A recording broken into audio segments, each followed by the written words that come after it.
Waalaikumsalam. Perkenalkan, nama saya Tia Isma Aulia. Saya mahasiswa keperawatan dari Sekolah Tinggi Ilmu Kesehatan Sukabumi, Ibu ya. Baik, tujuan saya sini, Bu, untuk melakukan konseling atau pendidikan kesehatan terkait postpartum spontan, Ibu ya. Baik, Ibu, dengan Ibu siapa? Ibu ya, baik Ibu ya. Di sini saya akan melakukan tujuan yang tadi saya kasih ke Ibu ya, yaitu akan melakukan konseling atau penyuluhan terkait postpartum spontan. Apakah Ibu sudah bersedia, Bu? Iya. Bersedia, siap. Alhamdulillah ya Bu ya. Insya Allah 10 menit ke depan saya akan melakukan penyuluhannya kepada Ibu ya. Tepatnya di sini saja Bu ya. Yeah. Topiknya yaitu agar Ibu mengetahui apa saja yang harus dipersiapkan untuk postpartum spontan atau persalinan spontan. Baik Ibu, saya siap-siap dulu ya Bu ya. Yeah. Sebelum saya melakukan tindakan, Ibu, mari kita cuci tangan dulu Ibu ya dengan menggunakan hand sanitizer. Baik Ibu, usap ini punggungnya Bu. Baik. Kemudian ini kunci jempol Bu.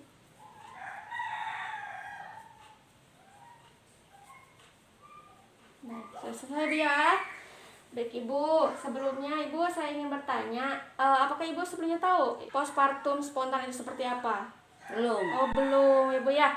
Baik Ibu ya, saya akan jelaskan terlebih dahulu.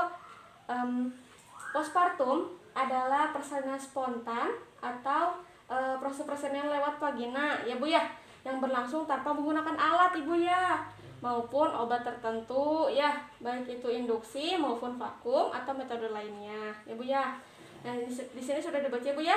Jadi persalinan ini benar-benar hanya mengandalkan tenaga, misalnya tenaga ibu ya, tenaga ibu yang melahirkan, usaha ibu untuk mendorong bayi untuk keluar ya Bu ya. Persalinan ini juga dapat dilakukan dengan persentasi belakang kepala ya. Jadi pada saat melahirkan kepala bayi lahir terlebih dahulu, maupun persentasi bokong ya, maupun bayi sungsang terlebih dahulu ya. Kemudian Ibu, persalinan spontan memang mirip Ibu dengan persalinan normal, namun keduanya tidaklah sama Ibu ya. Nah, apa sih perbedaan dari persalinan spontan dan persalinan normal? Ternyata terletak pada penggunaannya Bu ya. Penggunaan alat itu dan posisi bayi baru lahir. Nah, seperti itu Ibu ya perbedaan dari postpartum spontan dan postpartum normal Ibu ya. Kemudian seperti apa yang sudah dijelaskan oleh sebelumnya, persalinan spontan lebih mengendalikan tenaga dan usaha ibu ya. Jadi persalinan ini tidak membutuhkan induksi, vakum ataupun metode lain untuk mendorong bayi keluar ya. Nah, sementara itu persalinan terjadi dengan bantuan induksi maupun vakum, maka persalinan ini termasuk dengan persalinan normal Ibu ya. Ya, jadi Ibu sudah tahu ya apa itu perbedaan persalinan spontan dan persalinan normal. Baik Ibu, apakah ada yang tanyakan sebelum saya lanjut? Alhamdulillah udah mengerti sedikit. Alhamdulillah, ya. Iya. Baik Ibu, kita lanjut ya. Nah, sekarang kita lanjut saja ke masih dengan perbedaan postpartum spontan dan postpartum normal. Nah, kedua tipe persalinan ini juga memiliki perbedaan dalam hal presentasi ataupun posisi bayi ya Bu yang sudah tadi saya jelaskan di pengertian postpartum. Nah, pada persalinan spontan, persalinan dapat terjadi pada presentasi belakang kepala janin lahir terlebih dahulu ya. Nah, maupun presentasi bokong sungsang. Sementara dengan persalinan normal atau postpartum normal, persalinan biasanya lebih kepala, presentasi belakang kepala ya Bu ya. Jadi kalau presentasi kelahiran normal itu biasanya kepala yang lebih dulu keluar ya Bu ya. Baik, saya lanjut ya Bu ya. Kemudian bagaimana sih proses persalinan spontan? Ibu boleh lihat di sini, lama proses persalinan spontan tidak selalu sama dengan setiap ibu hamil ya. Bila mana melahirkan untuk yang pertama kalinya. Ibu udah memiliki anak berapa Ibu? 2. Oh 2. Semuanya cepat ya Bu ya kelahirannya. Alhamdulillah. Kalau begitu saya lanjut ya Bu ya. Nah, proses ini cenderung berlangsung selama 12 hingga 24 jam ya Bu ya. Dimulai dari awal sudah pernah melahirkan Ibu ya. Kalau masih lama itu mungkin melahirkan pertama kali, kemudian proses melahirkan selanjutnya biasanya terjadi lebih cepat ya Bu ya, kalau anaknya sudah tidak yang pertama lagi gitu ya Bu.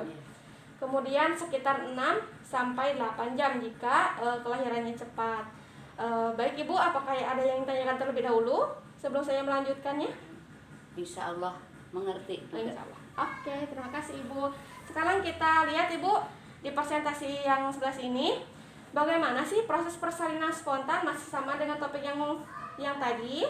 Menjelang menghadapi persalinan spontan, Ibu akan mengalami 3 fase, ya. 3 fase yang menjadi sinyal bahwa Ibu sudah siap bersalin, ya. Di antaranya seperti terjadi pecah ketuban yang kemudian menyebabkan kontraksi Ibu, ya. Ibu pernah mengalami ketuban pecah?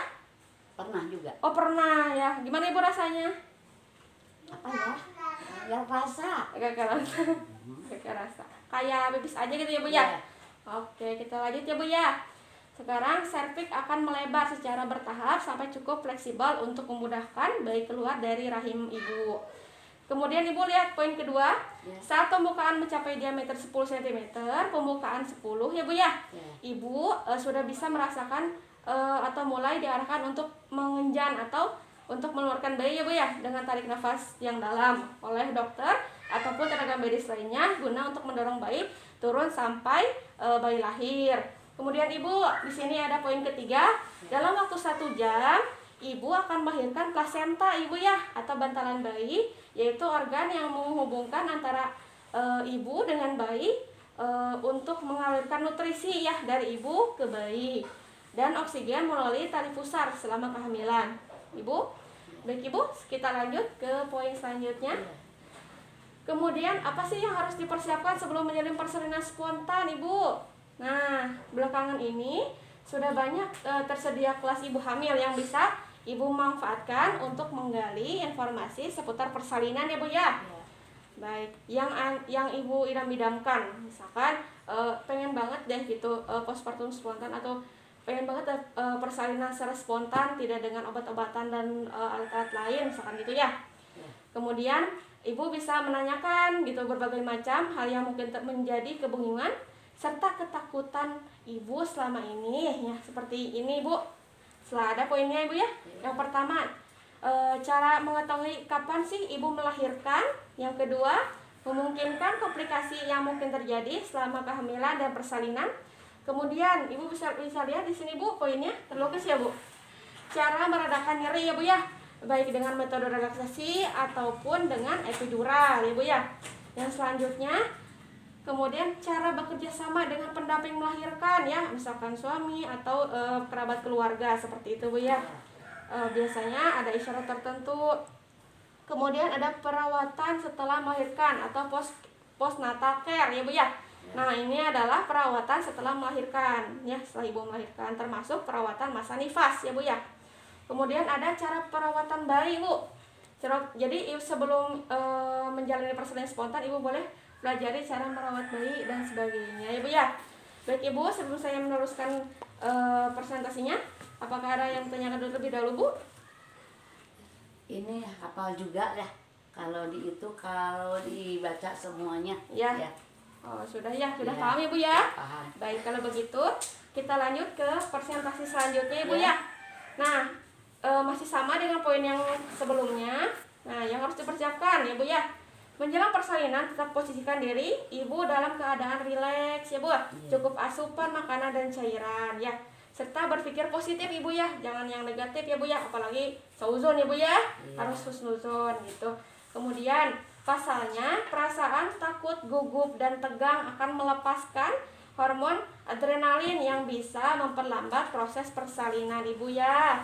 Nah, Ibu jadi jangan terlalu stres Ibu ya, karena proses tersebut bisa membuat proses persalinan sulit Ibu ya. Biar gak stres ya.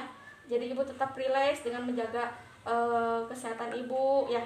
Kemudian yakinkan diri Ibu bahwa Ibu bisa melewati setiap proses persalinan normal seperti wanita pada umumnya Ibu ya. Fokuskan bahwa sebentar lagi Ibu akan bertemu dengan buah hati. Insya Allah, amin. Kalau begitu, kita lanjut Ibu ke presentasi selanjutnya dan Ya. terakhir Ibu ya. Ya.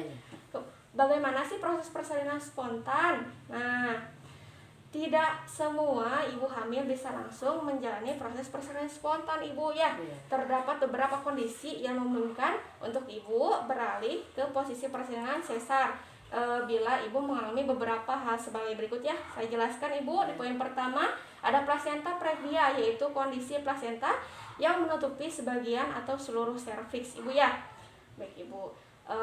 Kemudian ada poin yang kedua, ada virus herpes dengan lesi aktif ya bu ya. Nah kemudian yang ketiga, terinfeksi HIV yang tidak bisa diobati.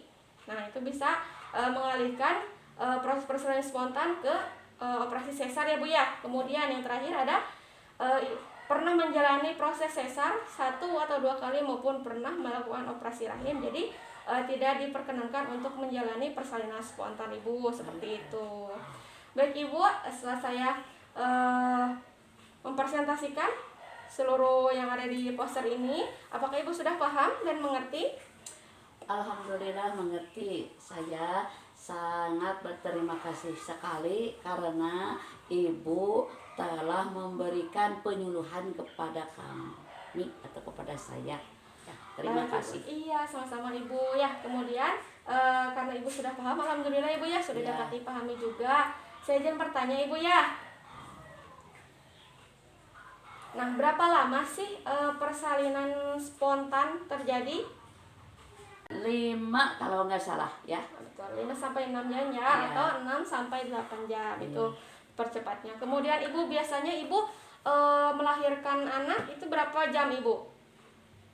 Tergantung. Tergantung. Ya, tergantung pembawaan bayi. Iya, oke, baik ibu, terima kasih ya bu ya. Ya, Kalau begitu, alhamdulillah konselingnya sudah selesai ibu ya. Insya Allah nanti saya akan kembali dengan konseling yang selanjutnya, yaitu asma ibu ya, ya, terima agar kasih. kesehatan pada ibu nifas atau postpartum spontan ini tetap terjaga ibu ya. Apalagi kan Insya Allah. kalau lagi hamil suka ngap ya bu ya, Iya, suka sesak betul. nafas. Iya. Baik, kalau begitu ibu, terima kasih. Insya Allah minggu depan saya kesini lagi dengan topik yang berbeda ya bu ya. Ya, Baik ibu terima kasih atas waktunya ibu. Saya undur diri ya bu ya. Sebelumnya Ya, ya. kita cuci tangan terlebih dahulu ibu yuk. Kita tarik tangan. Nah, seperti yang tadi ibu usap ibu ya. Ya. Kemudian punggungnya. Kemudian ini. Kemudian kunci ibu. Kemudian jempol. Kemudian ini. Nah, selesai ibu ya. ya. Baik ibu, saya undur diri dari Stikes ya. Terima kasih. Assalamualaikum ibu. Waalaikumsalam